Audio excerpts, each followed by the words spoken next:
මොකද බං පාරයි නින්දගෙන හියන් එක්කගේ බනිස් කන්නේ? කවුද බං මූ? මූ තමයි බං අපේ නංගිත් එක්ක යාළුවලා ඉන්න කොල්ලා. බලපංගමුගේ හැටි බං. ඒක තමයි බං. බලහංග බෆුගේ ඇදුවේ ඇති ජොබ් එකක් නැහැ කණ්ඩවත් සල්ලි නැහැ මුන් වගේ උන් එක්කනේ බං අපේ නංගිලා යාළු වෙන්නේ. මුන්ගේ රූපෙටද මන්ද බං කෙල්ලෝ රැවටෙන්නේ. බලහංකෝ අතේ සතේ නැති මුන් වගේ උන්ට මොන ආදරයක්ද කියලා. කොහොමත් මුන් වගේ උන්ට අපේ නංගිය දෙන්නේ නැහැ බම්මා. ඒකනේ බං. නැගිටහම් මෙතනින්.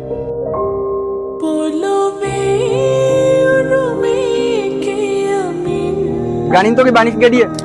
මේක තියාගනි. පොට්ට මම ඒ නවත්ත බං ඔය. ඒ කවදාවත් පෙනුවෙන් මිනිහෙන් මනින්න එපා බං මල්ලි. මූවද බනිස් කිඩියක් කන අහිංසක කොල්ලෙක් වගේ පෙනුනට මූ ජීවිතේ අඩියෙන් අඩිය ගේමක් ගාලා උඩට යන්න කොල්ලේ. අනික බං මූගේ ඇඳුමවත් මූ කරන ජොබ් එකවත් උඹලට වැඩක් නෑනේ බං. හරිද? අනික ආදරයක් ඇති වෙන වෙලාව මිනිහෙට කියන්න බෑ.